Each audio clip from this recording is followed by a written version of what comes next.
Okay, I'll call the City Council work session of April 17th, 2020 to order at 12 p.m. noon. And can we have a roll call, please? Mayor Copeland, Here. Tom Baylor, Here. Kathy Sherman, Here. Jeff Guard, Here. Melina Meyer, Here. Ann Schaefer, Here. David Allison, Here. David Gleason. I'm here. That's a quorum. Okay, thank you. So today's work session topic is City Council training with the incident management team.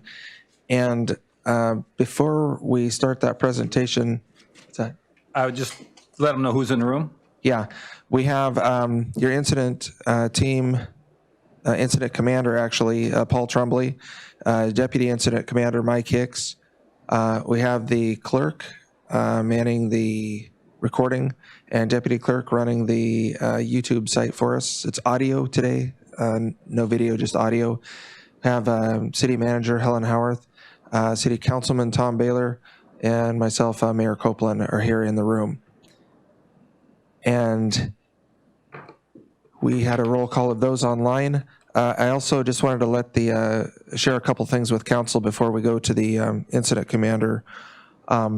I did reach out to the tribal council and executive director of the native village of EAC and encourage them to listen in today so they could get some insight into how the incident management structure works and hear what your incident commander has to share with you today. And also, I've been working with our new public relations staff to improve my messaging and consistency. And there have been a couple little trip ups this week. Alaska Daily News published an article, and I will say that some of the reporters are very good in terms of being very careful with the quotes, and if you qualify a statement, they will use the qualifier instead of the statement. Others are intentionally trying to lead you into inflammatory statements because that makes for good press. So anyway, in ADN, we talked about closing the airport and closing fisheries, and I just wanted to assure council that that is not A, within our authority, and B, is not our goal at all. So I clarified that on our daily talk show today. And then also you get copies of the incident command minutes, and that's somewhat of a sausage making process there, and council wanted insight into that, but I just wanted to clarify. And I'm a manager myself and work with the board of directors, so I'm always very sensitive to the relationship between governance and management, between operations and policy. And there's places where it's absolutely appropriate to reach into each of those. I think Holly gave a great answer to Councilman Baylor's question the other day about the public driving policy, because ultimately they absolutely do. They drive it through council. But most times in a day-to-day, workaday world, it's council staff that brings you policy and makes recommendations for policy changes, and then listens to council and makes sure that they're interpreting and administering those policies in a way that meets council's policy goals for the community. So when I make a comment in the minutes that I disagreed with a statement, what I'm really saying is there's another half to that, which is there are times when it's appropriate to reach in both directions, but then the day-to-day policy generally comes from staff. So just wanted to make a couple of those clarifications, and it's really a pleasure to work with our new public relations staff, and I think it'll really help us going forward, especially as this new website moves towards launch. So I might just go ahead and cycle through council before we start in case you have any questions or expectations, and then we can turn it over to your incident commander. So for any questions or comments or what you'd like to see in the presentation today, Councilman Sherman? Not at this time, thanks. Councilman Guard? I've got nothing at this time. I just need to do some learning. Okay. Councilman Meyer? I don't have anything right now. Councilman Schaefer? No, not right off the bat. Councilman Allison? Thank you, no. Councilman Gleason? No, I got nothing. Councilman Baylor? Yeah, and you'll probably address it. I see there's in your boxes here in your command staff, there's a person with more than one box, and I'm sure you'll address that, but just a heads up. Just load management, I was just curious. Thank you. Okay, so with that, the floor is yours, Paul. All right, thank you guys for being here and listening in. I think this is going to be a very good segue into the meetings moving forward when you're talking about bringing in NVE as a governing body to co-op with the city council. There's a couple things that we want to specify. I'm just going to talk about the goals and objectives versus tactics real quick. And then they have to be smart elements of those objectives when we're creating them. Mike Hicks will talk about the roles, I think kind of define a little bit more on what council's roles are. So basically the council, your role in this incident is to create a goal. Let's say, hypothetically speaking, your goal is to build a house. Then you hire a general contractor to come up with those objectives. Once those objectives are written and they're smart objectives, then he hires individual people to do the tactics. And I think that's where we're sitting at right now. Council's role is to build a goal. The incident command team or the incident commander writes the objectives, and they're smart objectives. They're specific, measurable, obtainable, relevant, and time-bound. Then I turn it over to my team to actually build that house. Do I have any questions? Council, I'll go ahead and cycle through these when we have pauses. Councilman Schaefer? Nope, not right now. Sherman? No, thank you. Meyer? Nope. Allison? No, thank you. Guard? Not at this time. Gleason? Nothing. Baylor? Not at this time. Okay, so moving forward, when we're talking about the objectives versus tactics, at the council level, when you start to hear public comments and you start to bring that into your organization, you need to step back and stop the tactical portion of that in this group and just keep on building your goals. And I think Mike can explain it a little bit more as to the policymakers group on this whole situation. Go ahead, Mike.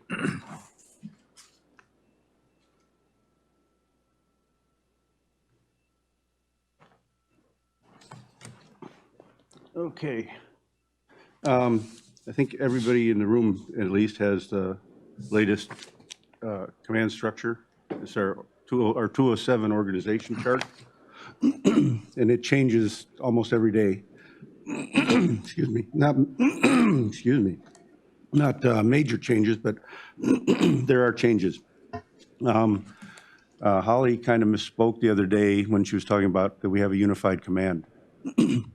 She stated that Paul and Helen were the unified commanders, and that was kind of an incorrect statement. If you look in our emergency op plan, it has the city manager or her designee is the incident commander.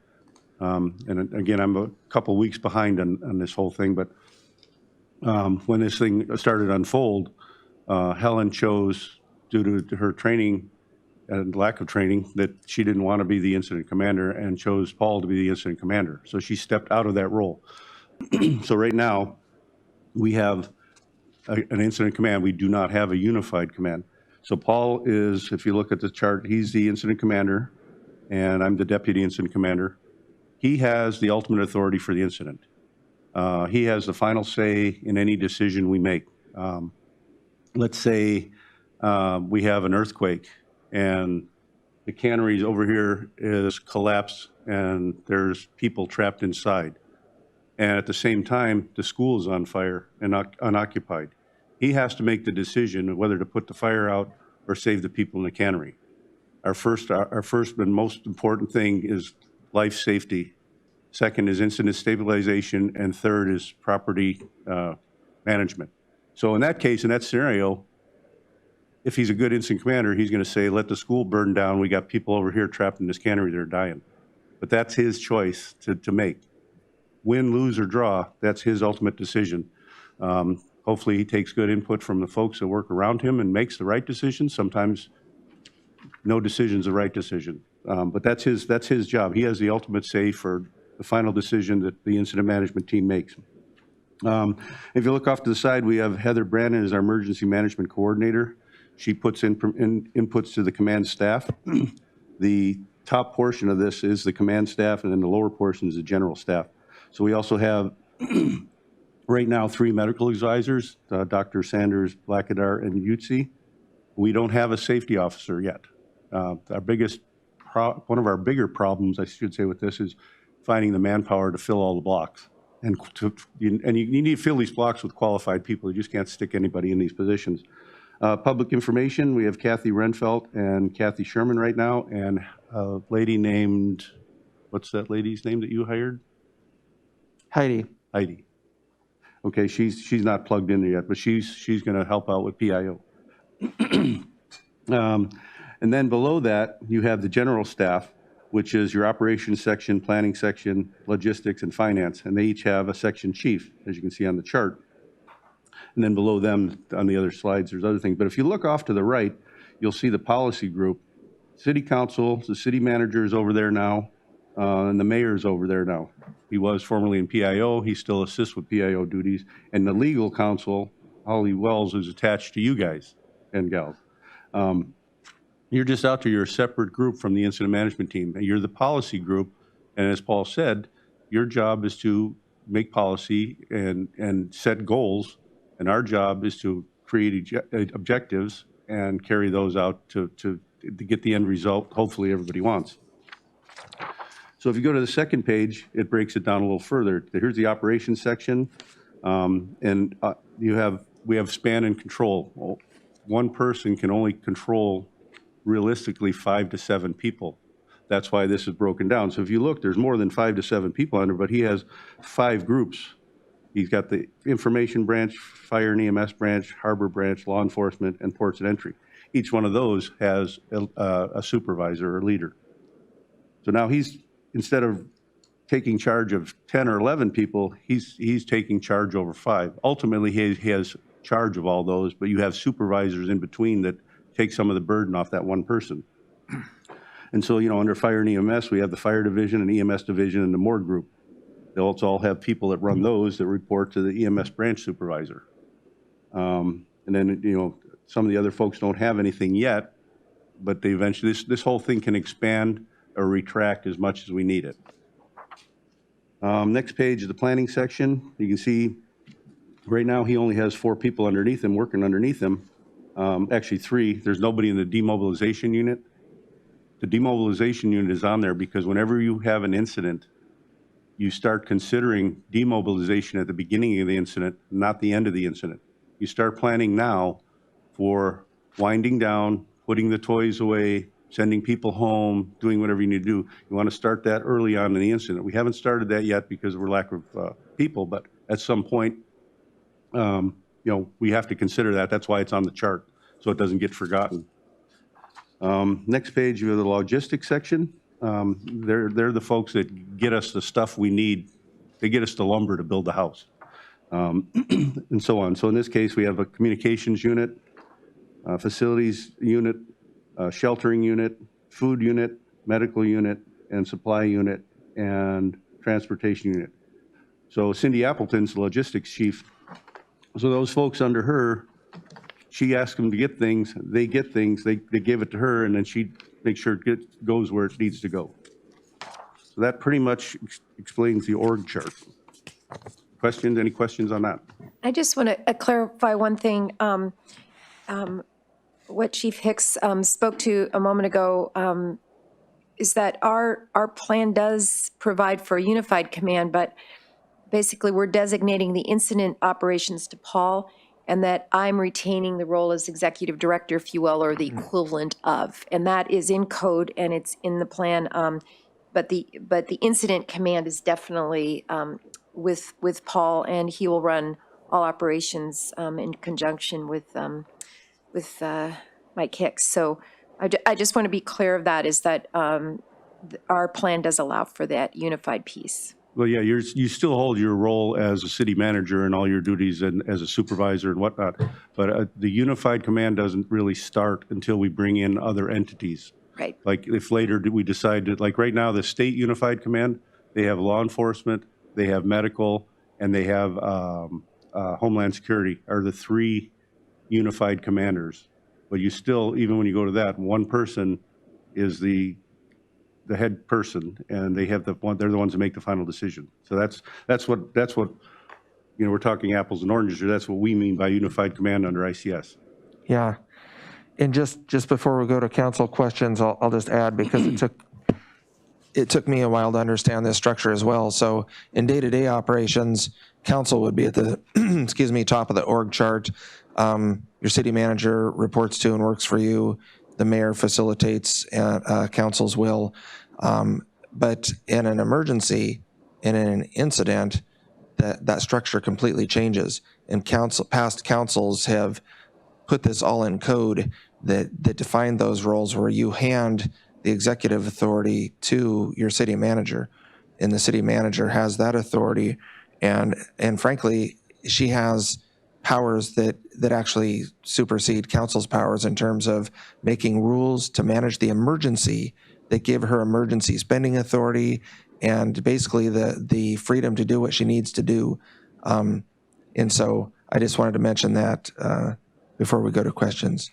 And I may take a call real quick from the governor's office and pass the mic to Helen for a minute. But Councilman Schaefer. This is. Yeah, I've got just a couple questions. So looking at this chart, as you said, some of the boxes are empty just because they're placeholders right now, like we haven't started the demobilization process. But then looking at, like, for example, the safety officer box is still empty, and I was wondering if there are plans on filling that in. We have a lot of law enforcement in town between, you know, Forest Service, state, and our local city police. So it seems like we would be able to find people for that role. There are certain qualifications you have to have for that role. It's under the command structure. Sometimes we can't find somebody that has all of them. We try to find the best person for that. And agreed, there's federal and state resources, law enforcement resources, but unfortunately they work for a different boss. They don't work for the city. We could ask them for assistance, but they're realistically probably not going to provide that in this case, because they have their own set of rules they have to follow. So Mr. Groff, Dick Groff, is usually our safety officer, but we haven't included him on this incident because he's one of our more vulnerable population, and we're trying to keep him from getting exposed as much as possible. I'm also certified as a safety officer, but I've got enough other duties. And right now we're in a really, we have a lot of moving parts, but not the moving parts that are going to hurt anybody.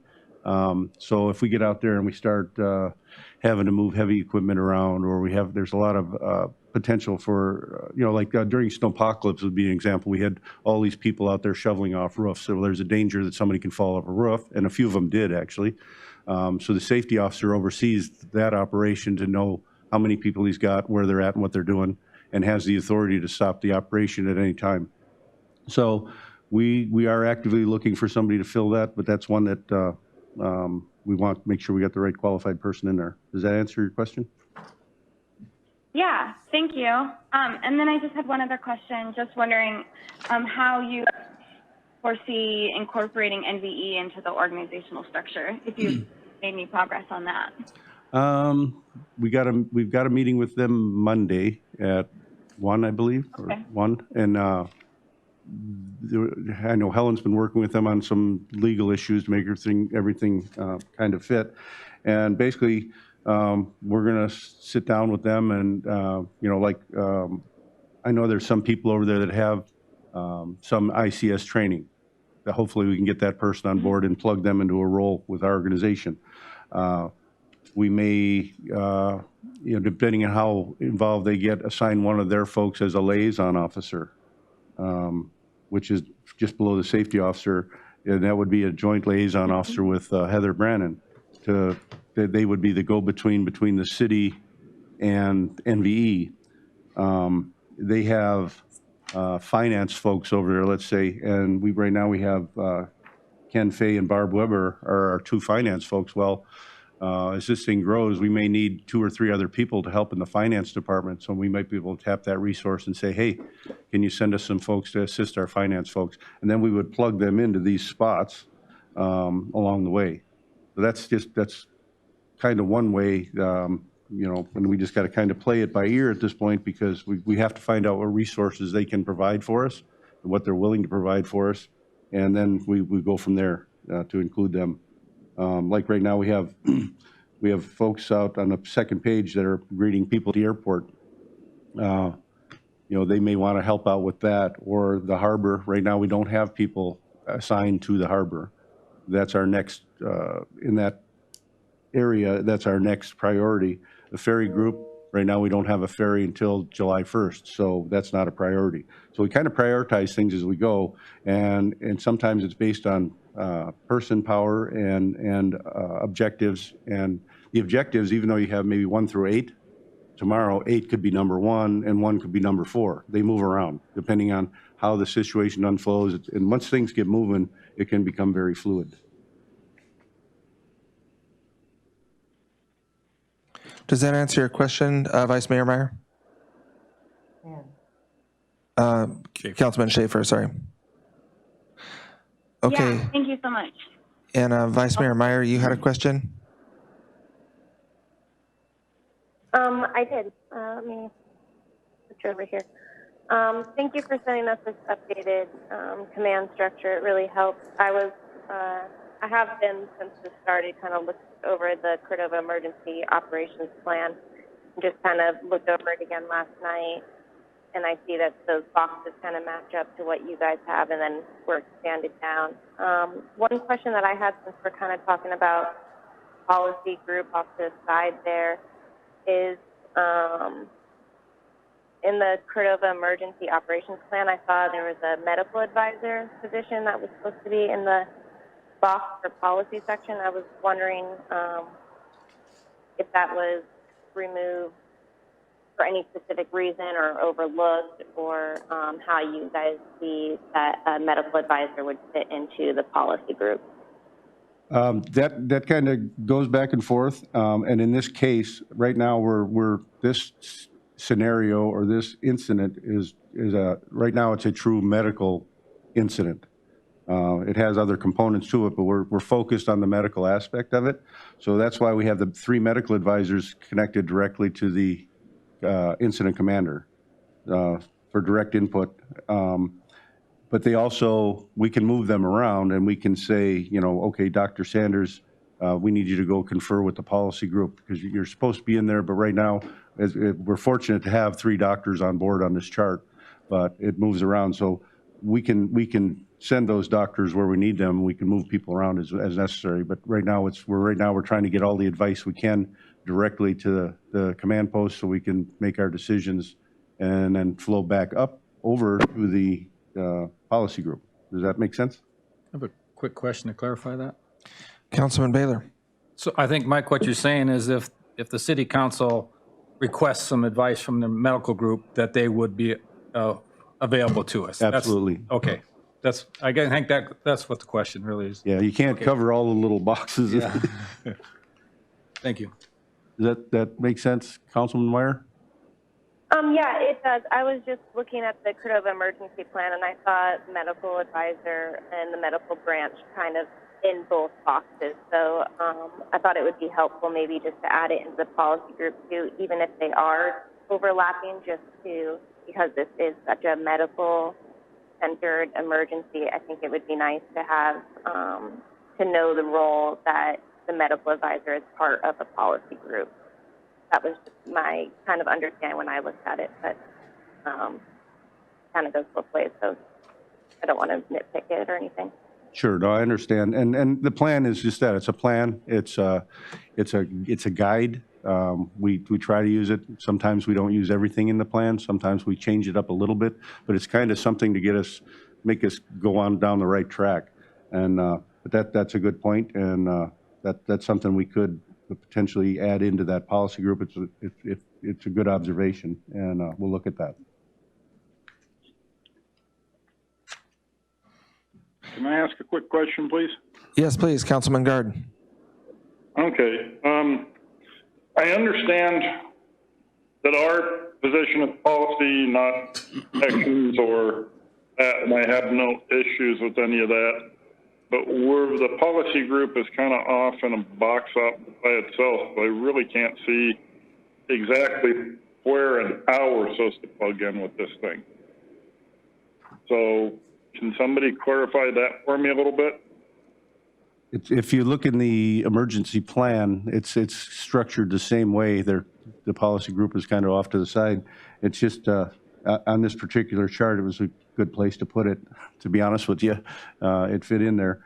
But again, as Paul said, you guys are there to come up with your goals, and we're here to support you. It's a two-way street. You support us when we need something, and we support you.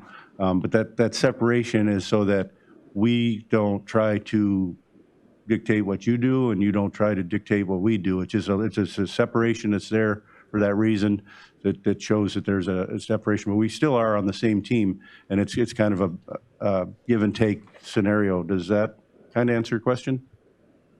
No, I've got no issues with the separation or anything like that. I want this all to work the best it can.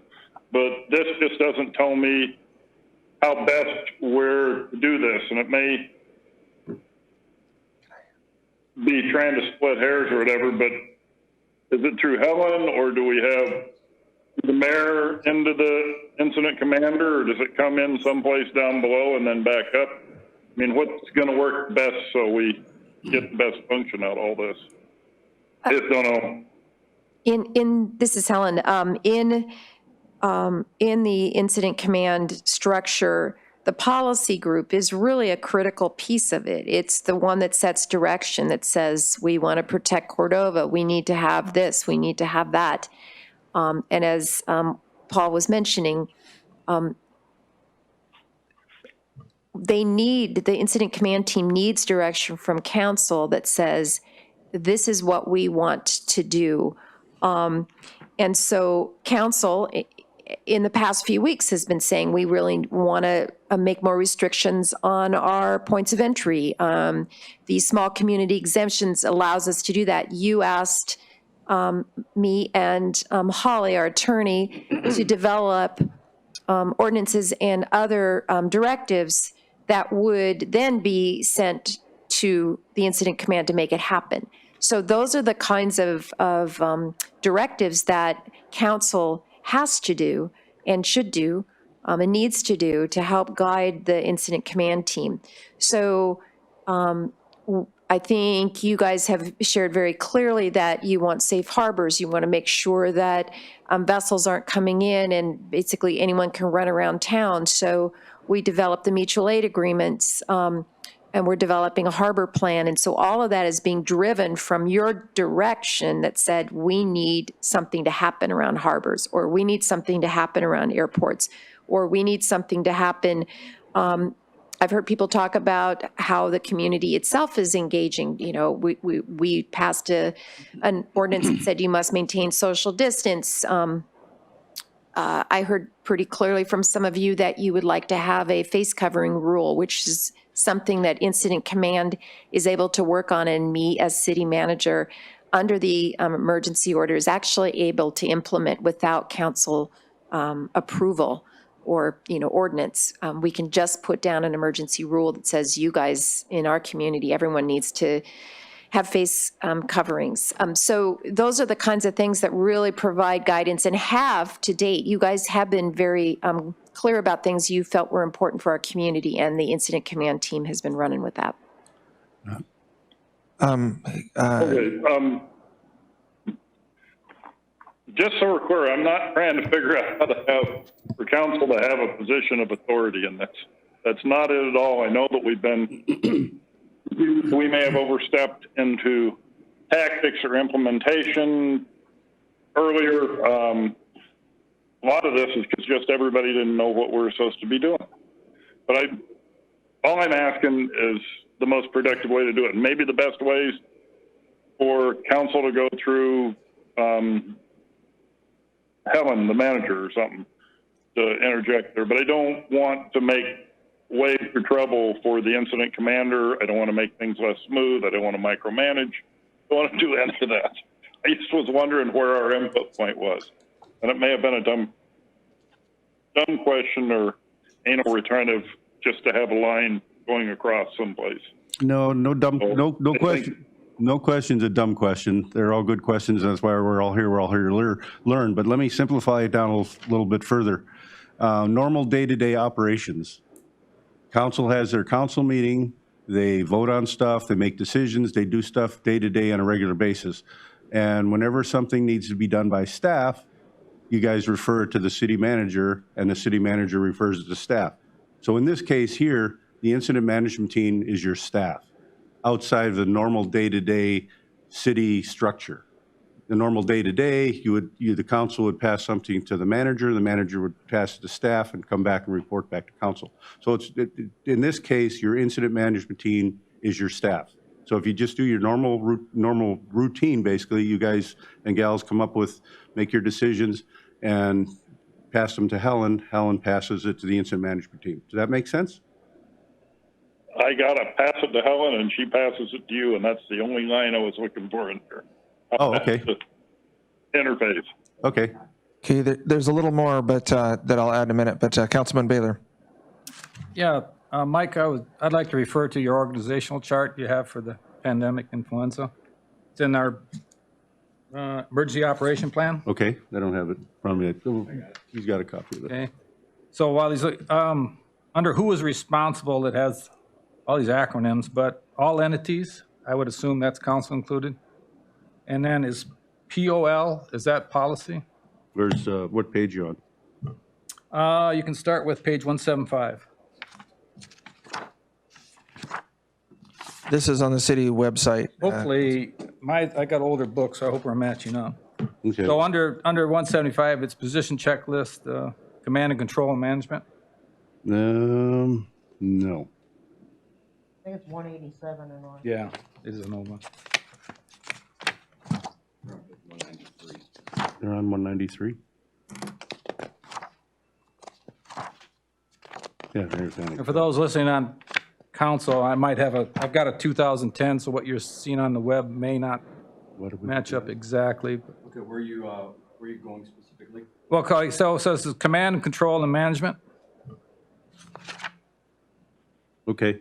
All right, so then your second line down, develop, update plans for operating procedures for responders, coordinate all plans and operating procedures with those and other city emergency services.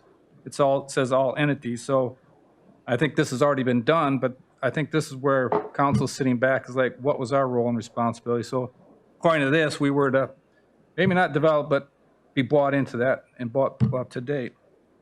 And then if you go down, and I'm just there's a bunch of these, so I think this will help answer some questions. Down below there, it says meet with local stakeholders, review major elements of this plan, and I think we're on that direction, right, with meeting with NVE and, Yeah, the stakeholders are like the fishermen, CDFU, NVE. right, Forest Service, the Coast Guard, NVE, AC Company, Nichols, all the stakeholders. right. That's everybody in the community. So that's the role of, and according to this, that's part of the role of council, to be involved in that. Right, and all entities, they're referring to this page, the previous page. All entities have some responsibility, and not necessarily in all cases. Well, I'm going by what's written is, okay. Right, but So not under- necessarily like, okay, if we have a house fire, Right, the only part of this incident command structure we set up is the incident commander on scene. Doesn't go any higher, never any lower. Council has no say, nobody else has any say in how that fire operation is run. well, I guess I'm sticking with the fact that this was laid out for a pandemic. Right, So. so I'm just assuming- trying to say for a pandemic, let's say, I'm trying to simplify it down. Yeah. Okay, for like say a pandemic, maybe for a pandemic, let's see, let me get a list here. Well, let me run through a couple more of these, Mike, and that might For help. pandemic, maybe the Red Cross volunteers wouldn't be involved Yeah. necessarily to begin with. They may later, but we don't necessarily involve all these people at the beginning of the incident. I think that's what, I think I'm just looking at council's involvement. Right. When so, and then under community disease control, yep, okay, so as we go down there, I don't have numbers here, but, so prepare to screen, quarantine at points of entry, follow CDC guidelines. So that has the IMT and policy group. I don't see it. Let's read that again. Prepare to screen / quarantine at points of entry, follow CDC guidelines. Okay, So, and I'm just saying, I think this is where the confusion comes in, because according to this, we probably should have been up to date, and part of that, again, I don't think we want to plan, but part of that, what's going on. And then the other one is, the next one, prepare to implement protocols for managing ill passengers at ports of entry, you know. Down further, review plans for quarantine as appropriate, and then review plans for isolation, essential function personnel, see the plan. So we're kind of involved in a way of that, as far as, it almost tells me that we should be looking at these plans as you guys develop them, is what I guess I'm. in some cases, now, again, this was, this started, I was out of town when it started, not that that's an excuse. Right. So things were set into play before, a lot of times, we put the cart before the horse. Yeah, and I'm not like criticizing here, I'm just. No, and I'm not trying to pick it apart. We had some volunteers that were volunteering just on their own to go out to the airport and do these things. Well, the policy group had no say, we had no say, they just did it. So we found out about it and we said, okay, we can use the help. We want you under our umbrella, and we got them. Now we're slowly moving for a structure to get them in the system. We took care of that on our own without having to involve you folks. Now, later down the road, if we want to restrict people's movements coming into the airport, like some airports are doing around the state, and I have a question into the state about that, we could, this is hypothetical, we could say that anybody who comes into the airport has to sign this piece of paper with all their information before they leave security. I was told today that's what they're doing in Anchorage. That's for you guys to come up with that policy between you, Helen, the legal folks, to see if we can or can't do that, and then pass it to us. So it's a two-way street. It flows back and forth. Sometimes you don't have to be involved. Well, And I think. I'm just going to add, oh, go ahead. So I think that was a good example as the airport, where the community helped drive policy, because they saw a hole, they filled that hole, then it got brought to the attention of council. And if I read this right, council probably should have called a meeting, got with you guys, say, are you aware of this? This is a policy we would like you to implement, and then you guys go implement. So I think that was the lack of, just inexperience for council and everything. But that's what I'm getting at when the question is, what is council's role? That right there is a really good example of there was a gap. We probably should have met, had a discussion with you guys. You're aware of it. How are you going to fill that? And then we step back and you implement the policy. Exactly. And I can also say that the way things are set up is that when things come to our attention, that you don't even have to direct. Because in fact, at the airport, it may have been that we had something in play and had different ideas about how it was going to go. And I think ultimately I would like Incident Command to come to us, come to me as city manager, come to you as council and say, you can say, hey, we have an issue at the airport, and they can put a plan together and come to us and say, this is what we are going to do. So I think we need to be careful that we don't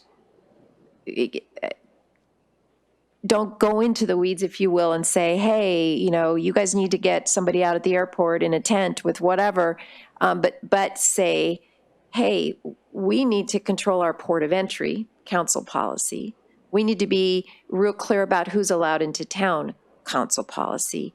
Incident command team, go make it so. Come to us with your recommendations. And if you need legal authority somehow, we council will be able to provide that. We'll have an ordinance. We'll have this to allow you to do what you're requesting. So I think we're all saying the same thing, but I just want to be sure that that we all know that there was never a hole in the airport direction. It just hadn't been accomplished yet. I know these guys were working on it very hard to try to figure out. Well, and that's the other side of the coin. Okay, we saw a problem as the management team that these folks were operating outside our umbrella, brought them into the group. Now, at some point, we may have to hire an outside security firm to do that job. That's when it flows the other way and say, hey, we need money.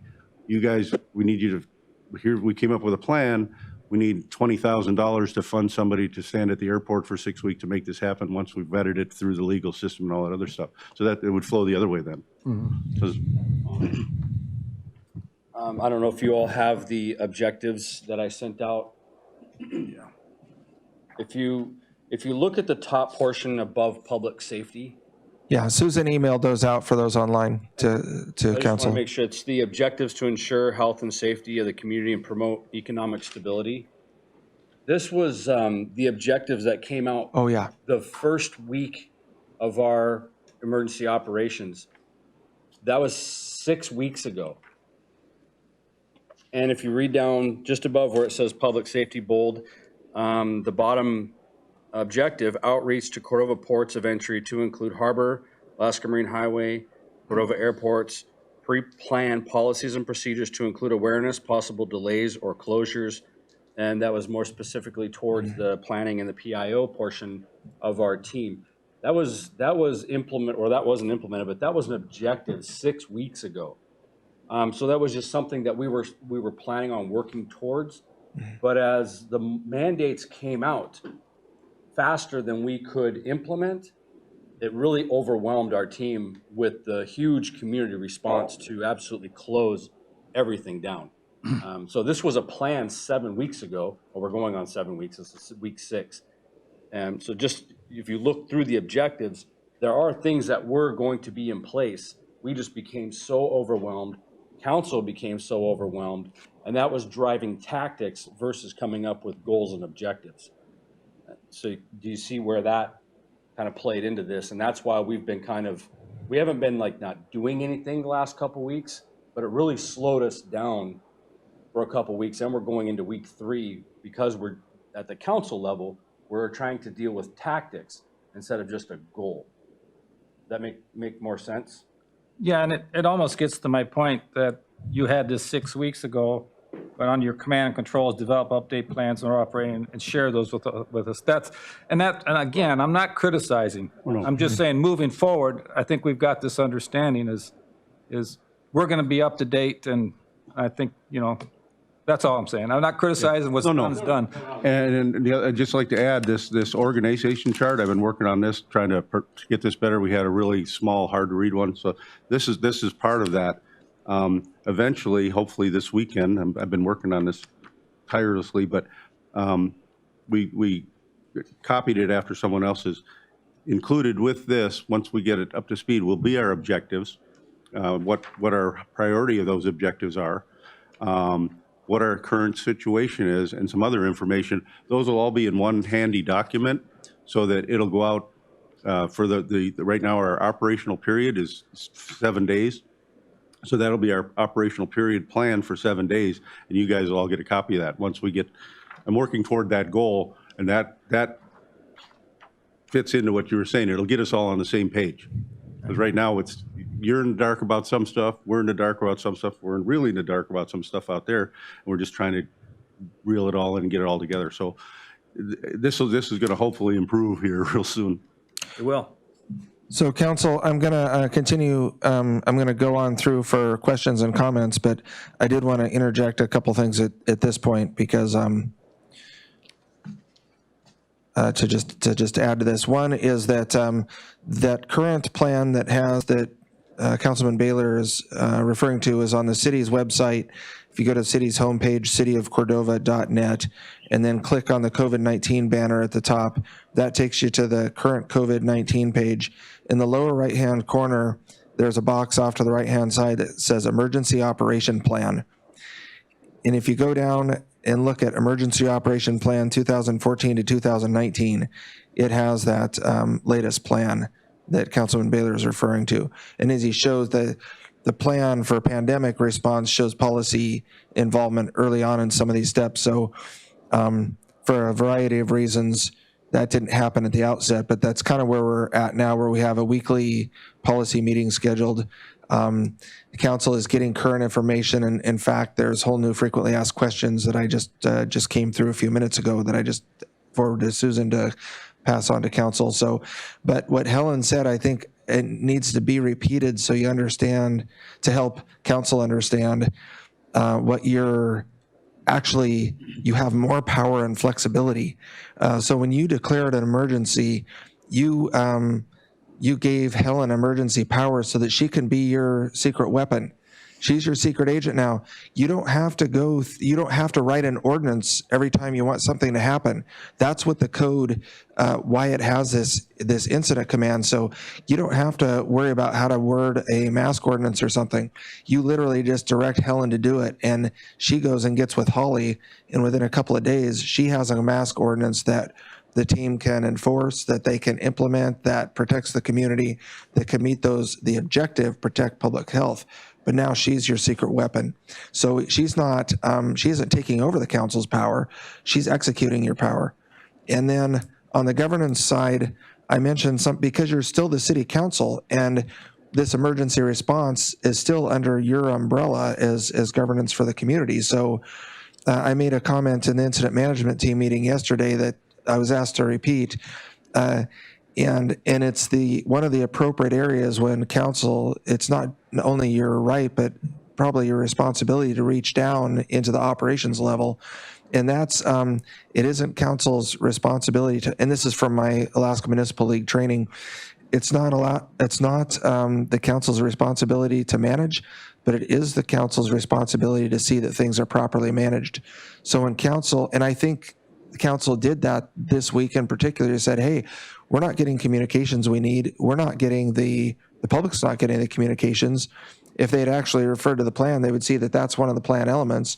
So that's a role too as policymakers to say, hey, we're not seeing this plan being implemented. That starts the conversation with staff. They say, you're right. And in fact, in this case, the incident management team also realized that that's a current priority, but then it's formalized and you can say, hey, Helen, do what you need, get public relations staff, get this thing going, get us the communication so we can see that this plan's being executed, and so the community can see what the great work that we're doing. So I just wanted to add those and maybe help clarify. And then the last piece was to speak to Councilman Guard's question. What we didn't talk about is what council shouldn't be interjecting on the policy side, because we're all citizens, we all have our own skills and talents and whatnot. So if a councilman has some emergency management training and says, hey, this might be a good thing to do, or we're also citizens, but that's where you separate your policy input and push it through the portal to the team and say, hey,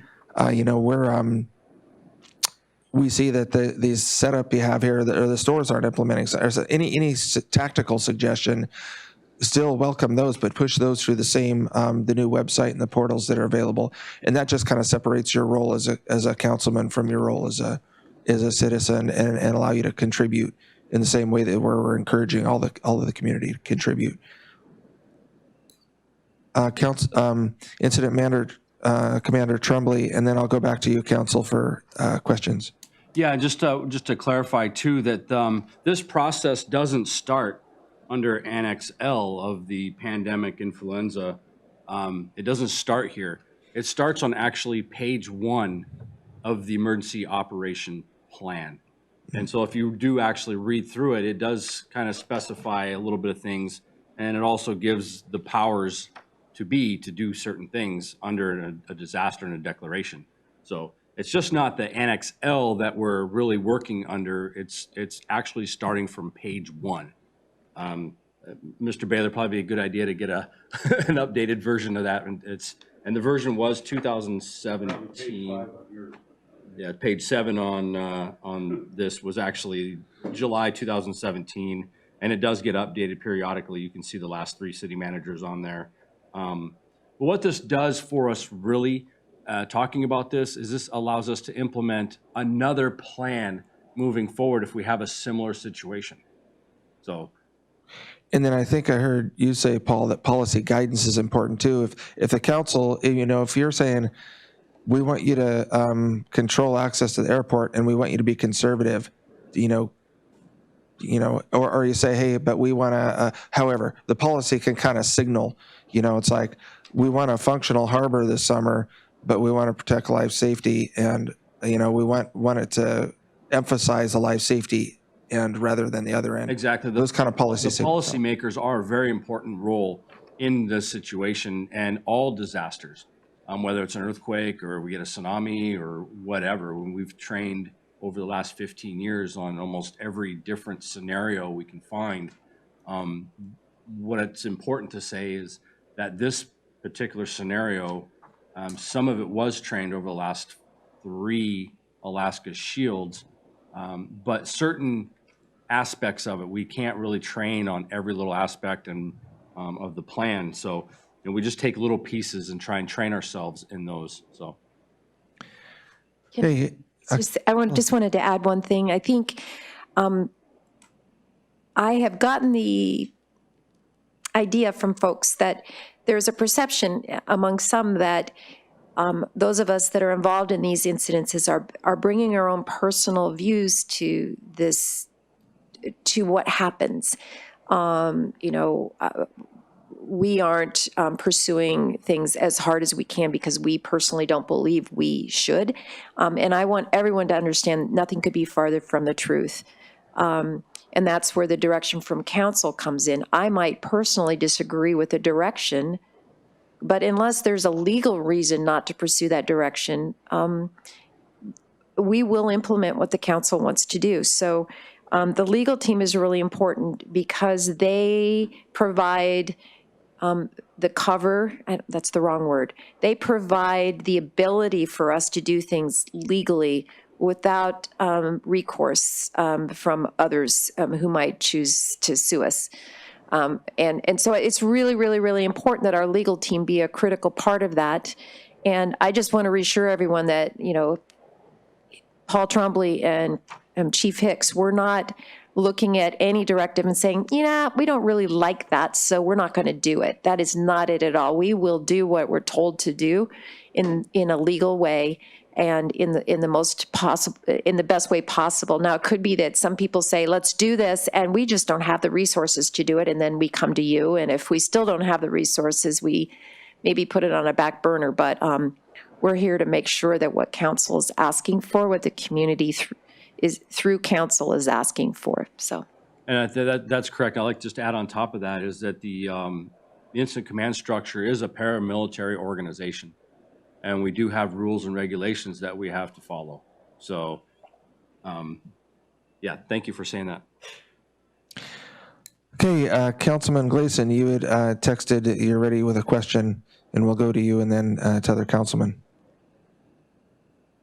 All right, thanks, Clay. Yeah, I didn't know if we were just jumping in or going in order. First, I'd like to say, Helen, we have your back. You are a good city manager, and you have the city's interest at heart. I am 100% certain of that. I'm going to piggyback off of Councilwoman Schaefer on the enforcement. I was interested to hear Mike talking about Homeland Security being part of the state, and we do have a big Coast Guard boat. And I didn't know if we could incorporate a little box there with Homeland Security. I think, nothing scares a fisherman more than a little orange boat with 3 Coast Guard guys in their Mustang suits and a clipboard and some guns. So if we could actually include them in harbor patrols or something, I don't even know if that's possible, but boy, they would really make people toe the line. So, if people aren't wearing face masks or there's, 4 or 5 guys in a boat cabin drinking beer or whatever, the possibilities are there. So I didn't know if that was possible. It does seem like a really tall order for 3 police officers to be responsible for the whole town and a harbor that's going to be filling up. So that was my suggestion or question. Yeah, we can ask them for assistance, but again, they work under a different umbrella. Like the current situation is if, for our local law enforcement, if we need backup, we have a serious call, barricaded suspect, active shooter, the troopers and the Forest Service officer will back us up, they'll respond. But they operate under their own set of rules, and it would be something we could bump up to the state and ask for that resource. There's a procedure we have to do that, and that's all you can do to ask. It's a good idea, and we can ask for that resource, and then they would bump it up to the federal level, because when we said Homeland Security, that was state Homeland Security. It's at the state EOC, not federal, two different departments. But it's something we could ask for. Whether they'll give it to us or not, we don't know, but we can ask. Doesn't hurt to ask. Okay, thanks, Mike. Okay, I'm going to go ahead and maybe just do this a little informally. It might be a little more efficient than going through councilman by councilman, but is there another council question?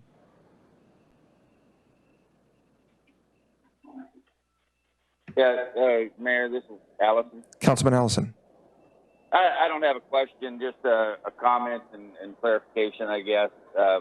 I understand the structure and everything. I just want to be clear that we're not giving policy direction at a council meeting directly to the incident management commander.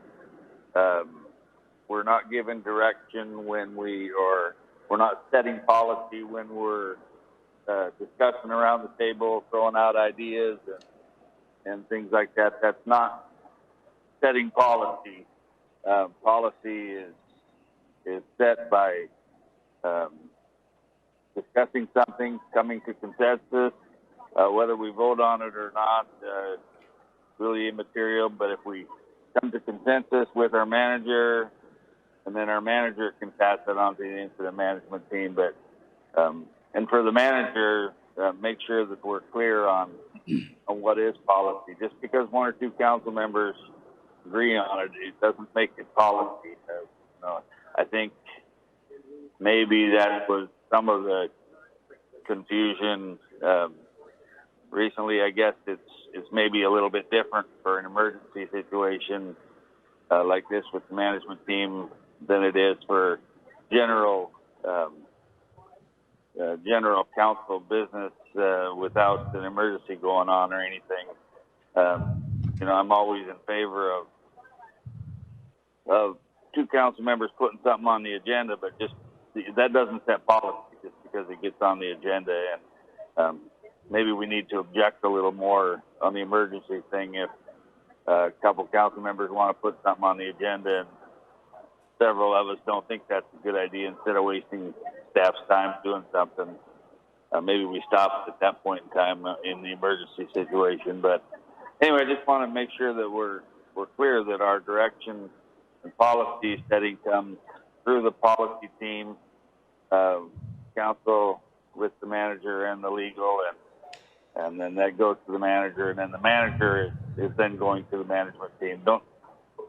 The management team shouldn't be taking their policy comments made at a council meeting or in the public for that matter. It needs to come through the policy team, directly through the management, or to the manager, to the incident commander.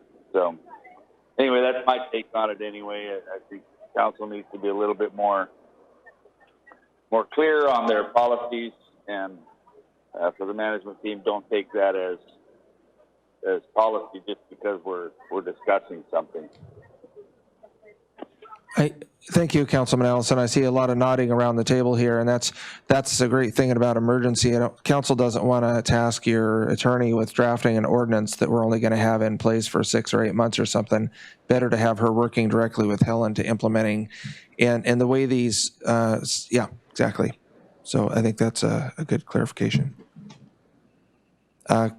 Additional council questions or comments? Yeah, this is Selena. Councilman Vice Mayor Meyer.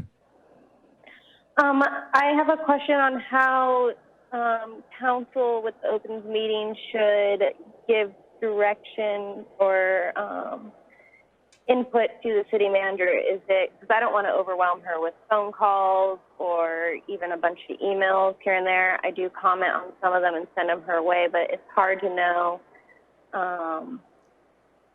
when to contact her or when council can get together to discuss these items, because we do have the Open Meetings Act, and unless we get something on the agenda, then we, you know, it's not really part of the agenda to talk about. So how should we move forward by council giving direction to the city manager and reach consensus? Do you want to speak to that, Helen, or?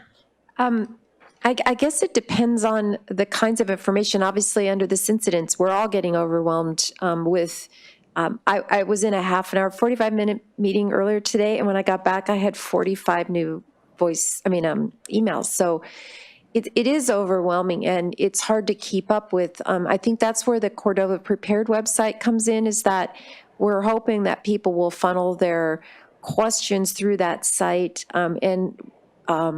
again, hopeful, understanding that there's been a lack of the kind of communication that the community's looking for. We may resolve some of this, but I'm not answering your question very well, Melina. I'm sorry. But in general, if they're really specific to this COVID situation, we would love all the questions to go through the Cordova Prepared website. If there's something specific that would require an action of council, they can certainly come to me, and I will push it forward to council if we can, or through the incident command team. So there's no easy answer on this one. Did that answer your question? Not really, sort of, kind of? Yeah. I did a little bit. But I guess the main part of my question was, how do council as a body, because we're not, just one of us or two of us telling you something isn't really council's will.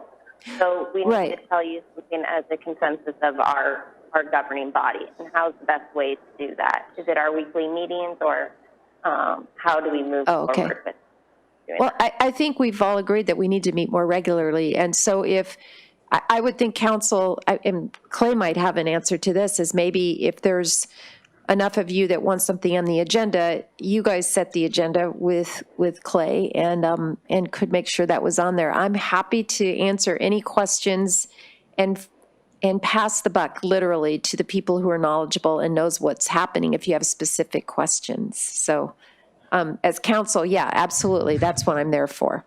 Councilman Baylor had a question, but I'm going to also give an obscure partial answer. That's why I kicked this one over to Helen. So in our discussions with Holly, it is good to have a council action behind some of these things. So I think the mask ordinance or a masking requirement is a good example right now. The incident management team wants to do this. In our conversations with Holly, she says, if council action does this, then you're in really, really good legal footing. If afterwards someone says, hey, you stepped across the line on my personal constitutional rights, they say, well, your governance body under emergency declaration to protect public life and health directed your manager to do this. That puts us on good footing. So that's a partial answer, but Helen's answer is also correct. It depends. And so that's why these weekly meetings and communication are good. And of course, the ability of council to call an emergency meeting. But, and then the only other piece is, and that's the purpose of this training really, if it's a tactical suggestion, run it through the Cordova Prepared. We just got an update on the frequently asked questions. They're a great job of breaking it up by different, by the harbor, by the airport, and so forth. Those just are going out to get circulated to you, so you'll have some of those answers in your hands. As a lot of those tactical, if we keep pushing those through the website and not through Helen's phone, not only does she get the things she needs to get done quicker, but you'll actually get those tactical answers quicker, and they get folded into the incident management team's plans. They are not writing these whole plans. The community's writing these plans if that flows through the incident management team, where they can fit it into that structure, get the legal questions answered, and get it executed. Councilman Baylor? You want to? And just a reminder is that this new website that we're putting together will launch by Monday. I think will provide all those robust, not only communication, but interactions that people are looking for. It's a place to communicate. It's a place to learn. And it's a place of resources. So I'm hopeful that a lot of everyone's concerns will be alleviated through that website. It'll be a ready source of information anyway. But obviously, council staff works for you, and if you need anything at all, obviously, direct is certainly a way to get an immediate answer, and we're happy to be that resource for you guys. And just to refer back to this operations section organization, if you look under ports of entry, right now the airport is the priority. But you see, we have a Cordova citizen who's special forces training. I mean, they understand the incident command structure. They've served active duty in wars. They're incredibly experienced and talented, and they understand the legal lines. They understand paramilitary, they understand logistics, and so that's a great resource that we can use. And then when you look at the airport group, the volunteer group have been pulled into that and are assigned. So now it's under the structure of the city, and that's the way it should work. And you'll see these other boxes getting filled as the incident management team focuses on their goals and objectives. And the other thing you have to understand too, in all these positions, the folks that we have in these positions have various amounts of training and experience. Some have a lot of both, some have a little of some and a lot of other. So it's a mix, and we try to plug them in where we can. And then the more experienced folks, of course, will help the less experienced folks. So we got different, we've got a lot of very, very talented people. And everybody on this chart brings something to the table. Everybody in this room and on the phone brings something to the table. We all have really good ideas, and we're going to make mistakes, and we just need to make sure that we're working together and not standing toe-to-toe arguing about something that doesn't get anybody anywhere. But just understand that we have, some of these folks on this chart have never, ever, they've had the training, but they've never actually been involved in an event. And so they're learning as they go, and sometimes it's tough, and sometimes not everybody does real well, and they're not a good fit. But we try to coach them, we try to guide them along. I've been doing this for a little while, and I do okay at it, but I don't know everything. And Paul and I bounce ideas off each other all the time. So it's a good idea to bounce ideas off each other. And we understand your phone's blowing up from the community. Ours are too, and we understand the community's concerns. And hopefully, this new website that Helen put together will help that a lot, and we're moving toward that goal. And unfortunately, in this day and age where everybody expects everything to happen instantly, because we always have these smartphones in our hands, it's not going to happen that way. Sometimes we have to vet everything, like I said the other night, make sure we're putting out accurate information so that we don't have to go back and change that, and then it just follows everything up. So if we all work together, put our differences aside, we'll be fine. I just want to add one thing to that, and I think this is what I learned is when I first started the job, folks were saying, oh, you got to do this training, you got to do this training around incident command. I had no idea even what that was, no idea. And so I put it off, and here I am now in the middle of the largest incident probably anyone will ever have to deal with in their lives, and I did not get that training. The incident command is not made up of people representing entities. It's made up of people with very specific skills and training. And that, I think, is critical. I did not fit in the incident command because not only did I not have the training, but I didn't have the skills, specific skills they were looking for. So my role is very different. It's supportive of the incident command team. It's supportive of council. It's making sure there's an interaction between the two. And it's making sure that the regulations, the ordinances, the rules that we are allowed to do under this emergency order are put in place so that everyone gets, that the response is appropriate. But yeah, I am not someone who should be on that incident command team because of my lack of experience or training, and that there's specific skill sets for specific jobs, and it's that sort of experiences that we need to fill those positions that are vacant. I would say the same thing. I've been offered that training over and over, and I've had a little bit of training as a PIO to have to deliver scripted messages. That's completely different than this, where public education is our the greatest tool against this thing. So, that's why you saw me move out of the PIO role, and we put a ton of resources in there, including professionals, and move back over to the policy side, where communications with the governor's office and federally is important. So, And it's the same with Helen. You folks are all more valuable to this incident in your normal duties and handling the stuff you normally have to handle. That takes the load off of us handling that. You're the perfect assets for where you're at, and that's why you're where you are. Councilman Baylor? Could you speak real quickly about the incident down at the harbor? I actually had a discussion with Paul. There was just some questions on, I think the next time you would secure that boat, the people would not be able to come off of it if they thought there was a case involved. I think that was a question we got over and over from the community, and I think you learned something from that, and you're going to handle it next time. Yeah, we learned a lot from that. I mean, we had a lot of things in place. We trained, and we trained for a lot of different things, and just when you think you got everything covered, somebody throws you a curveball. And in that case, there it was a boat that had no intentions of coming here. They came here because they had an emergency. The folks that handled the emergency did everything they were supposed to do. They dressed up appropriately, donned their PPE the way they should, followed all those procedures. But the one thing that we missed initially was securing the boat. So after we found that out, as soon as we found that problem, we sent law enforcement down there to identify the folks on the boat and told them they had to stay on the boat. Eventually, the boat was moved to a safer part of the harbor away from everybody. And then later, sometime later, 4 or 5 hours later, the person that had the issue returned to the boat and they left. So we kind of quasi-quarantined them, but now we know that if we get a boat that comes in like that, that we need to get, and then going to be part of the harbor group just on a normal day-to-day basis. If we get a boat that comes in the harbor, somebody's going to go down there to find out who it is, what they're doing, and explain the rules to them. So that was something we learned that day. It had a good ending, and nobody got hurt, nobody got the virus, and yeah. Thank you. Council, questions, comments? Mr. Mayor, this is Allison. Councilman Allison.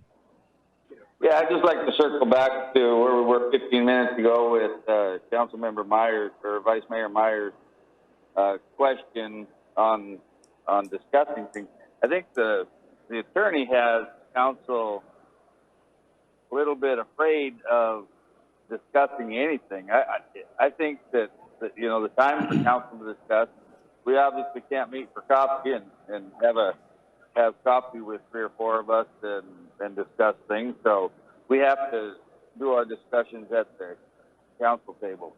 And when we're there, I think that any time we're having discussions with our manager, whether it's during the manager's report or council comments or whenever that is in the meeting, we can discuss anything that comes up that's legal to discuss. We can't make any decisions if it wasn't on the agenda, but we can certainly have that discussion and bring those things up and talk about things. And then if we decide that, yeah, we might want to set a policy or get that on the agenda so we can vote it up or down and find out what consensus is, then we're having enough meetings now where 24 hours later we can have another meeting and have it published on the agenda, and that's where we would make the decision.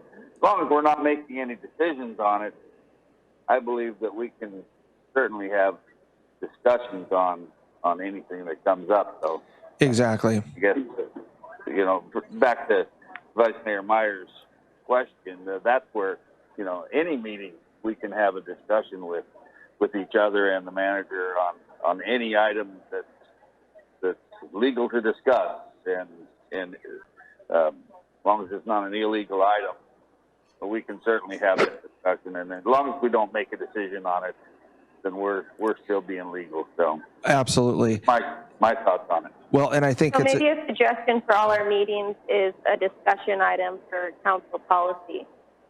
or COVID council policy discussion. So we just have a placeholder on all of our meetings where if something does come up, we can just talk about it, and then it's on our agenda. Okay. I think that this is Council Member Schaefer. Yes, Councilman Schaefer. I kind of think that's a good idea to have a space reserved at the meeting to talk about policy if we need to, because that's something that I've kind of struggled with, is finding the opportunity to have those kind of discussions where we talk about what our options are, what we're thinking about in terms of policy and actions that we want to take. So I think that's a good idea. So why don't we, and I've kind of been struggling a little bit too. I think on the front end, you should have a manager's report and a mayor's report. So I can share, like just had this conversation with the governor's office, and they're reaching out to the federal delegation. They wanted a count of how many vessels and people and stuff are here because they're making a federal request for test kits for Cordova. So that's all great news, but that should something that council should be aware of as this is transpiring. And then we can add council comments at the end, because back to Councilman Allison's comment, in part of the goal here too is that we don't want to have the incident commander and deputy commander sitting here in these meetings every time. You've got Helen and I, and if Helen hears even one of you say, hey boy, we should be looking at masks or thinking about masks, that's the opportunity for her to say, you know what, your incident team is actually and I'm working on that, and we plan on having that in place the next couple of days. Or this particular thing is something that has legal implications, and Holly's suggesting that that council take a vote on that particular one. So let's put it on the agenda for council action, and let's do that tomorrow or Monday or Wednesday or whatever. Does that help? Yeah, I think that's a good idea. Okay, thank you, Councilman Schaefer. And Susan's taken notes on revising this agenda for our weekly meetings. Council. Did I hear a consensus that we're having a policy discussion item on every agenda? COVID policy discussion. Yeah, COVID policy discussion on these weekly special agendas. Okay, got it. Maybe since we have a lot of eyes on our agendas too, maybe a little disclaimer on there, just like this is a discussion item, not an action item or something like that. I don't want to create panic when we have certain things, but we have to discuss them in the open. So, yeah, just a thought. Got it. Well, let's see. These are actually work sessions, right? So that can just be a consistent work session topic, council discussion of COVID items. Is that, Susan, you think, or? Yes, but on Wednesdays, we're having special meetings. Oh, yeah, I'm sorry. That's right. This is a Friday work session. What day is it? Exactly. Straight, will you? Okay. Council questions, suggestions, and your incident commander has a comment.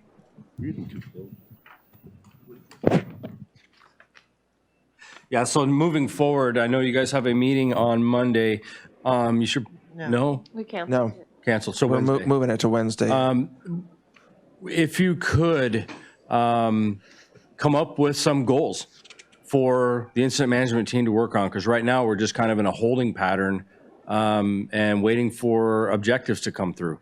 And so, if you look at some of the objectives that were already sent out, those are the things that we're slowly starting to work on and get them knocked off the books so we can continue to move forward for other things that come up. But getting the tactical emails, the 5,000, 6,000 tactical emails that we get a day, we just can't handle everything. And so we just need some clarification and some guidance from council of council's goals that they want to see.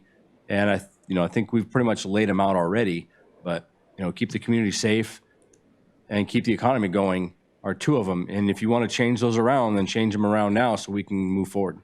Okay, so that list of objectives that went out to council here before Wednesday's meeting, and then I know the incident team, you're working on scratching off the ones that have already been completed. Yes. And then, okay. And then on the website, I think, Mike, correct me if I'm wrong, but those objectives will be on the website.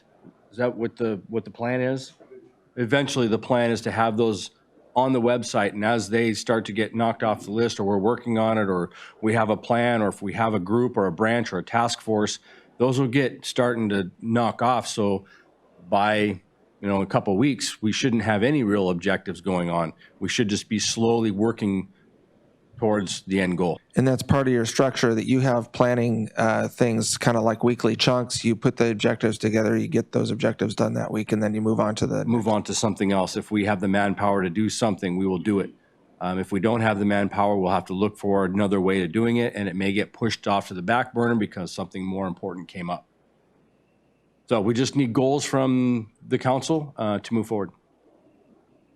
Okay, council questions or comments, discussion? Councilman Baylor? Mr. Mayor, Go ahead. Councilman Gleason? I was just going to say, as far as inbound traffic into the harbor, that would be the Coast Guard would be another awesome asset because, unless they come, I guess, from the south, but most people come around Salmo Point and drive right by the cutter. So they could be helping, the incident management team for the harbor by reporting the inbound vessels. So, Okay. And I think, out there. so I think that's a good example. That's kind of jumping to a tactic and saying the Coast Guard's the solution, where an objective would be protect the harbor, because the Coast Guard is first responders. And frankly, even their air team is checking in with our incident management, making sure that they're quarantining properly and stuff as their helicopter comes in to be stationed here for the 5 months of summer. And that, of course, is an emergency medevac asset and everything. So there's a lot of detail that the incident team is working on a minute-to-minute basis. But so the objectives are get the harbor plan finished, or protect the harbor, and then that policy, and that's a priority for us. That's the good policy direction I think they're looking for. How they do that and the resources that are available are the kind of the tactical pieces. And then they'll come back if they say, wow, we've gone to the Coast Guard, we've gone everything. Maybe we need private security council. This is where we need your help. We need some resources. That's exactly correct. Yeah, you say we want to protect the harbor, we have to figure out how to do it. And you can say protect the harbor, and the Coast Guard might be an asset. You could throw that out there. That's something we may not have thought of. And then we would research that. Okay, how do we fulfill this objective? Okay, yeah, the Coast Guard would be a good one to shut the harbor down or board the boats when they come in and do all that. So we run it through the chain of command, through the state and the federal level, to see if we can get that achieved. If it comes back and they say they can't do that, then we would go, okay, well, maybe we can get the state troopers there. We look at the different avenues and venues that we might have available to us, and we may not be able to address it. We may have to put local folks down there. It may work out differently than what the initial objective was, but the final end is we're going to be able to accomplish that objective or not. Perfect. So thank you, Chief Hicks. So that way, Councilman Gleason, you can give the policy direction, but also make some tactical suggestions so that we can tap your experience as a commercial fisherman and local knowledge and stuff to make sure we're not missing something. Yeah, Roger, and I guess where I'm coming from is in the absence of information regarding where you're going with stuff. I might inadvertently throw something out there like that, and I'm in no way trying to step on the management team's toes, but like when you have a specific thing that you're speaking about, and I've been on the water for 45 years, stuff just pops into my head because I have to deal with it. And so definitely not trying to step on toes. And I think in this type of a meeting, I think we're all safe to make suggestions. I'm hoping it's that way anyways. Sure, and no idea is a bad idea. And it's okay to throw an idea in there because, like I said, it might be something we didn't think about. Oh, yeah, there's a resource we didn't even think about. And then we can pursue that resource. And if we come up empty, we come up empty, but it might be the perfect solution. So it's not bad to throw ideas out there. That's fine.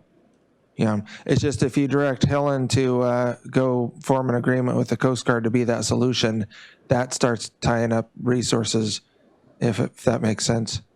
But the other thing is, Councilman Gleason, it isn't just, you've got 2,300 citizens that are giving you ideas and suggestions and feedback. So that's a way for the community to, another way for the community to contribute to the process through their policymakers and the community leadership. So, Councilman Yeah, Bailey. Roger. Oh, yeah.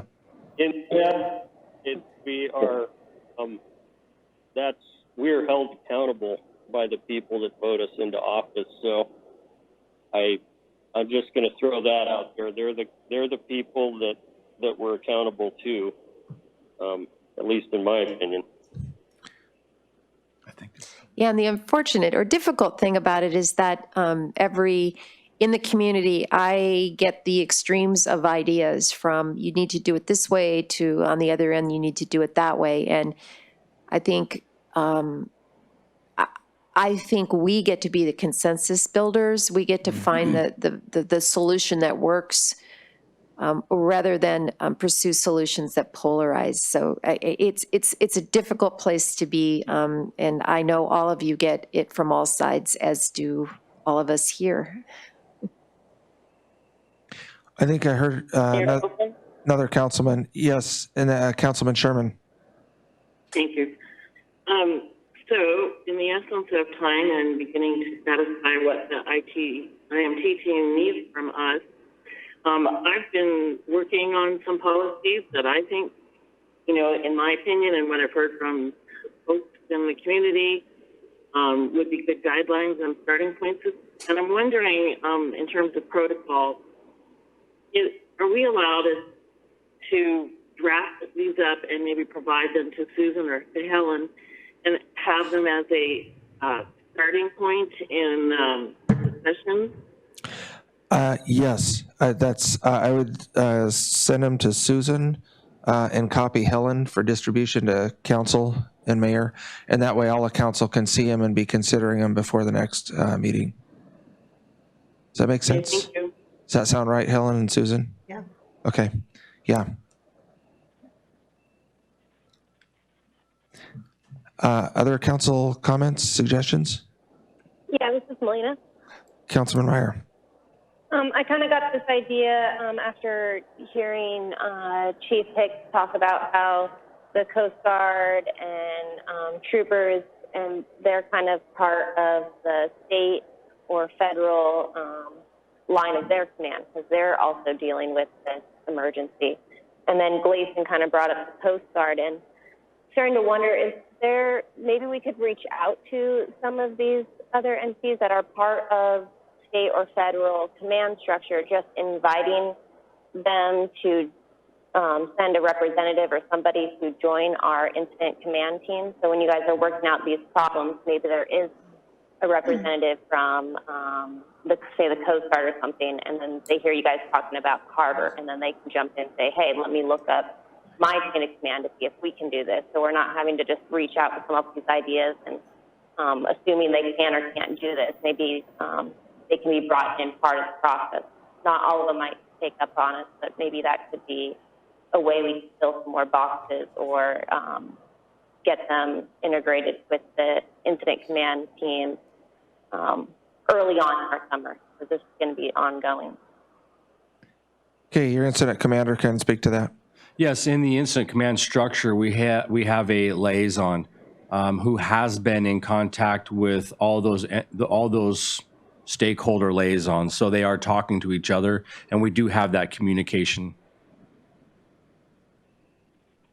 I guess maybe I was maybe just going a little further. That'd be like, and if you have people stationed here locally in Cordova, we're looking for more people on our team, because on a city level, we're going through all the resources we have, that having people that are already trained would really be an asset to us locally. I guess we can just kind of frame it that way to see if they can join our team and help us out locally a little bit more than the liaison, getting information back and forth, more integrated. So correct me if I'm wrong. So tactically what would happen is when we have a specific need to meet an objective, that's when we reach out as say, okay, right now we're implementing, for example, enforcement of a mask ordinance. Now, as the team develops the enforcement and execution of that, it's like, okay, we don't have the resources, so here's 2 or 3 options, and they go through that. Chief Hicks? We would send it up to the state level and ask them if they could provide that asset, and they would either say yes or no, keeping in mind they have their own jobs and duties to perform, especially in the summertime. We're down to, or will be down to, probably 1 trooper here by the summer. We're down to 2 right now. Their job is to enforce the fisheries laws and game and guide laws and stuff on the sound. That's their job. So they would not have the resources, most likely, realistically, to support us, because that's their job. And the same with the Forest Service. He's federal. His job is to protect the forest and do what he does. And he goes out on the sound as well. They have their own jobs. We could ask for the resource. They could potentially send somebody down as a resource if they had it. Or they could say, we just don't have the resources to support your needs right now. But all we can do is ask, because they fall under a different jurisdiction. I did want to share something on this level. I was involved in a meeting yesterday with state municipal managers of coastal communities, all of whom are concerned about the same issues that we have here in Cordova. And a state official did say that they felt that they were very close to having an agreement with the National Guard that they would come in and airlift people out when the medical facilities were not able to accommodate or handle a sick person with COVID. So that isn't yet official news, but it shows how the various state assets are being brought to bear in response to community concerns. So I just want to throw that out there, that the state is very aware of the needs of coastal communities who don't have the adequate medical facilities. How will they handle the incoming fleets and the potential of someone being ill? And they're saying, you know what, we've got a resource that we can bring to the table. So that will be finalized, I'm guessing, in the next week or so. But those are the sorts of things that are in play out there right now. Chief Hicks. That fits into the other side of the equation. I saw in the news the other night where the city of Anchorage, this is a situation where it didn't work. The city of Anchorage asked for the National Guard to support the city with the homeless camps up there, moving people around and getting, working on the homeless camps, and the state denied that assistance. So it depends on each situation, and they have to determine the validity of that. If we need a medical support team down here, and all of a sudden we've got several cases and we're overwhelmed, they would probably validate that, and they would probably give us support we need. Can't guarantee it, but there's a case of, like you say, in Anchorage where they said, we want this, and they said, no, you can't have that. So all we can do is ask. So, and then Helen and I have trying to been divide and conquer as well, because we can't both be in the same place at the same time all the time. But there at 2 o'clock this afternoon, Governor Dunleavy's meeting with the mayors and Alaska Municipal League membership, and we pushed out the questions. Our 2 discussion items is 1, enforcement of state and local mandates, and what resources the state was going to apply and what we would need to apply. And then the other is a marine highway system, because we're kind of hearing through back channels that, well, communities don't want the ferries to show up, and that's not why we're sending them. Well, that's not what we've been communicating. So the ferries now scheduled to not start until July 1st. And I think we would rather have it sooner if we can have it safely. And of course, that's one of our ports of entry protocols. So that's another discussion item for that meeting. So other council questions or comments on the incident command structure or in general? Mr. Mayor, this is Councilmember Schaefer. Councilman Schaefer. Yeah, I just have a quick question for Paul. Paul, can you clarify something that you said just a few minutes ago? You mentioned that you and your team were kind of in a holding pattern, waiting for goals from the city council. But I'm looking at this objective list that you sent out, and you have a lot of objectives here. For example, establishing a plan to protect the harbor, or establishing a plan for protecting the elder and high-risk population in Cordova. So you're still working towards these objectives, but then waiting for higher level goals from the council? Yeah, we still are working towards those objectives, but over the last couple weeks, it seemed like the community's goal more was to shut the fisheries down and close the community down. That changes our objectives and tactics. And so when that happens, we just kind of go into a holding pattern like we have been, more importantly, this last week, where we're just waiting for the will of the council to move forward. And so if that whole thing is kind of mellowed out a little bit, we can move forward with more of the objectives that are written down, if that makes sense. Yeah, that makes sense. I mean, I would say, I think you've got really good objectives on this list, and if we are continuing with the fishing, we can't shut down the airport as we've found out and as we were learning last week, then I would hope that you guys are, still plugging away at these objectives. We are plugging away at some of them. Like I said, we're still wondering what the will of the council is, and that's why we wanted to have this discussion today, so we could move forward, and get some goals from the council, so I could work on some objectives for those goals, and I can shoot them off to my team so they can create a tactic for those. But we do have those objectives, and we will continue to move forward with them. I know there's a couple things that really got knocked off the list, and we'll just keep plugging away. Before we end this conversation, I just want to ask the council that the best way to understand what the incident command structure looks like is to take a couple courses online at home over the weekend. And it's the incident command structure, ICS 100, 200, 700, and 800. And that kind of gives you a little more idea as to what we do on our team. And you can get those at FEMA.gov. And as actually part of the council, it's part of your role is to take those courses so you can understand them. So it's incident command structure 100, 200, 700, and 800. And some of them are like Those are all free. long. They're an hour to 2 hours Yeah. long. Councilman Baylor. I think you just muddied the waters, Paul. I think council's objectives are right here. The objectives you gave us, we do agree on these objectives. So I was assuming you're going to be off and running with these.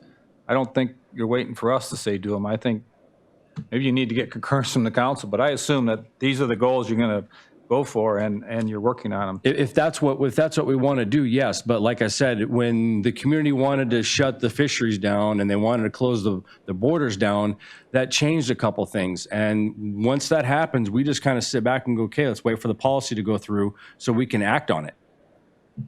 So on this particular item, council, go ahead. Oh, this is Councilman Schaefer. I guess last week we, in terms of policy, decided we weren't shutting the airport down. We had that discussion and it decided that wasn't an option for us. Yeah. And so I don't know, our next meeting is next Wednesday. Do you need goals from us so that you have more direction before next Wednesday? No. So if you agree that the objectives that were sent out are okay, I'm going to continue to run with those objectives and get back to my team so we can really start knocking out a lot of things. But there are a few policies, one like the mask, the face covering thing. That's something that we want to push through council, through the city manager under 2020-2. That's something that we can push out right away and start implementing that. So what I'm going to do is go back to the roll call because this is important, I think, for council to weigh in on. So I heard Councilman Baylor support the objectives that were presented. I think I just heard Councilman Schaefer. Is that correct? You support the objectives that the incident command brought forward? Yeah, absolutely. Okay, Councilman Meyer? Yeah, I do too. And if I have anything to add to it, then I will definitely bring it up and send it to the manager. Thank you. Councilman Allison? Yeah, I agree too. Yep. Okay, Councilman Sherman? Yes, absolutely. I mean, so many of my goals would be the same that are listed here, and I'm very confused as to why you thought you needed to stop when we resolved the fishing and the airport problems. And so I guess I'm saying full steam ahead, and we'll take this and look at it, and I have some I can add. Thank you. Councilman Gleason? Yeah, that's on the objectives there, especially points of entry. Okay, Councilman Guard? Yeah, but I think we need to be clear when we talk about stuff. I mean, we talked about this a little bit before. When we talk about stuff at council, unless we specifically make a policy about it, there's been no change in policy.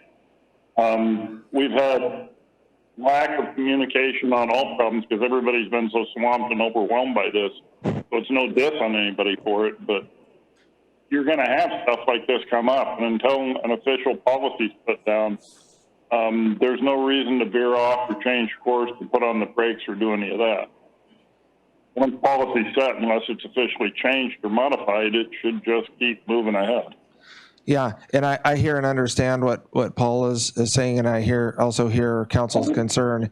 And maybe having sat in on a lot of the meetings, maybe it just helps that I would characterize it more like they're running around the racetrack, and they didn't stop running. It's just a mental pause. Are we still running towards the end? Are we still running towards the same finish line here? So I understand, but unless we make a change in policy, it's no diss on anybody or anything. I know we're all overwhelmed by this. I just wanted to be clear that they. So we do. Yeah. Let's stick with the policy we got set. Yeah, I just wanted to be clear. Nobody has slowed down in pursuing these objectives whatsoever in executing them. It's more of a mental pause. Are these still our objectives? If not, then we need to know now, because. Yeah. And so just to clarify, our two main objectives are the public health and safety, and then economic growth or economics, moving forward. And so if those aren't the objectives, then I need to know that. So if that's what the council's will, and the public safety is number one and economics is number two, then we'll just keep moving forward. Okay. And can I ask one other question that I've been trying to ask, or I can hold it off till later, but it kind of had to do with policy stuff a little bit and not confusing the water. Councilman Garden. So if we want to talk about setting policies, because we don't want to take that down through the weeds to make things harder for anybody or do that, but so that the public can understand it, we can talk about examples of different things that could accomplish this policy without stepping on toes or doing any of that or confusing the incident command team at all, right? I'm not sure I understand. We're at a council meeting and we say we want to make policy X, and then just saying we want to make policy X doesn't kind of really say what's going to go on. So you could say examples, you could do this or this or this or this to attain that goal of that policy, but that's all to be decided by the incident command team. We could do stuff like that at the council meetings and we wouldn't confuse anything. We may just have to see how this plays out. I think each. All I'm trying to do is make it clear to the public, because a big part of what's driven this stuff are public fears from lack of information, be it from council or the incident command team or whatever. But the stuff last week about, the push to close down the fisheries or push down to close down the airport or whatever. Good. So if we can have clearer, easier to understand stuff go on at council when we talk about policies without trying to shove anything down the incident command system's throat and do any of their job or stay off their toes. No, I think it's working the way you've been doing it. Councilman Baylor. Yeah, could I ask the mayor to get concurrence or acknowledge concurrence for the record that the council supports the objectives to ensure health and safety of the community and promote economical stability that was presented to us? I believe we did have concurrence for the record. Yeah. I would like to add one to that. Councilman. I guess I didn't really talk about the comment about health and safety and then economic second. I would like subsistence to be between economic and health and safety, just as a side note, but I would like that to be number 2. I'm not sure I understood. Could you repeat that? Subsistence, I'm sorry? I think is subsistence. I think should be the second objective. I think it's really important for us to think about subsistence food. A lot of people in Cordova do subsisting, so I would like that to be the second objective of economic. Okay, so we can park that for the special meeting next week because we're in a work session. So I'm trying to be careful here. Concurrence was something you already had in the last meeting, but if we start changing or taking action, that might be for another meeting, and we're almost up on 2 hours. Would that be okay, Councilman Meyer? Yeah, that's fine. I just Taylor asked for concurrence on that, and I just wanted to make. Okay. Okay, yeah, I think we captured it and parked it. So yeah. Is there any, let me do it this way, is there any council objection that all the objectives, that long list of objectives that were supplied to you were specifically to meet, those sub-objectives were specifically to meet the primary objective of protecting life safety, public safety in Cordova, and the second objective in that order is economic stability. So is there any dissension or disagreement with that at this point? Okay, that's where your incident command team is working on. And then just remember, this is just the emergency, the COVID-19 response. So any other objectives have to be pointed directly towards that. And subsistence can absolutely, food security can actually be an element of public safety. But those high level policy objectives need to be very focused on the incident, which is the virus response. Okay, Council, is there any other questions on the incident command structure or your policy role in it? This is Melina. Councilman Meyer. I guess I just wanted to kind of do a statement because I heard a lot about shutting down the fishery and people wanting to shut down the airport, shut down the fishery. And I necessarily wasn't going to bring this up, but it has been stated a couple times here. And I hadn't heard from a single person that was the main objection to shutting down the airport. And for the airport, thought was that there was a lot of people that were concerned that there wasn't airport screening happening, the harbor wasn't happening, and understood that plans were in the works, but it wasn't happening yet. So to buy time was to shut down our port of entry, which our main one was airport at this time. So I think that there's a lot of misconception going around that it's against fishery, and I know there's implications to shutting down the airport, but I hadn't heard from a single person from all the phone calls that I had. Maybe a couple emails did, and then they were like, well, I didn't mean shut it down. I just mean we need to protect our town and shut down the airport. So I just heard a lot about shutting down the fishery, and I don't want anyone to think that this town is anti-fishing industry, but right now we're dealing with a pandemic. So thinking about shutting down our ports of entry is a very legitimate concern and thing to come up. It shouldn't halt all other objectives, but health and safety is the #1 priority. And so we need to look at all those options. Whether we actually pass them and go through, that's another story, but we should be prepared and consider all options necessary for this pandemic. So I don't want it to be this dividing issue, and it kind of has turned into for and against fishery. But this is for health, safety. That's all it is. Both sides were about health and safety, and that's what we're trying to do, move forward.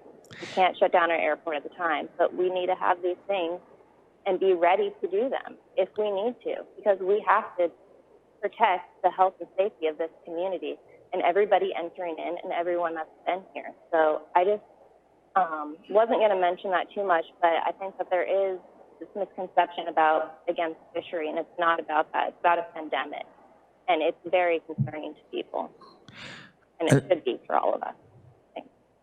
Thank you, and I think that is a very important distinction. Councilman Sherman. Thank you. I wanted to just echo on to Melina's comments. I've been really, really happy this week to see the harbor working document come out. It's been useful. We're getting great feedback on it, and I'm pleased as punch to see that. I understand why the ferry plan is put on hold, but I'm desperately now looking for an airport plan, and I'm hoping that that will be released soon as well. And I guess I'd like to ask about its status. The airport plan is being written as we speak. I don't have a time frame on when that's going to be pushed out. But right now, there are people out there doing the work. There is people under the branches and the group supervisors, and that's actively working right now. Thank you, Paul.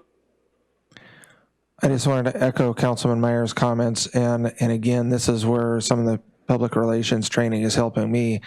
I can't interchangeably use choke down the airport, close the airport, restrict the airport. Those are three completely different terms, and the public's so sensitive to them. So if I'm thinking put more, tighter restrictions in place, but I say close it, that's, yeah. So that's why I clarified on today's radio slot for the community what the real goal is, which is to protect life safety and put more aggressive restrictions in place if they're necessary. Finish plans, so forth. Other council comments or questions? Mr. Mayor? Councilman Gleason. Yeah, I was just going to say subsistence is actually open and unrestricted. They've already made that a rule. So I don't know that we would need to classify it. It's open and unrestricted under the health mandates. And you can't actually find that on the state's website. I noticed that one, I don't know, about 4 or 5 days ago. The Sportfish one came out after. Thank you, Councilman Gleason. That's actually a good, just for council's benefit and for the public record and anybody watching, if there's any questions, public questions regarding the state mandates or actions on COVID items, those can go to covidquestions@alaska.gov. For instance, for the recent sport fishing and subsistence mandate. Any questions on local mandates and actions should continue to go to cordovaprepared@yahoo.com. Further council comments, and I'm going to try to wrap up here in 3 minutes so we can get on to our next meetings. Let me go through the list. Councilman Gleason.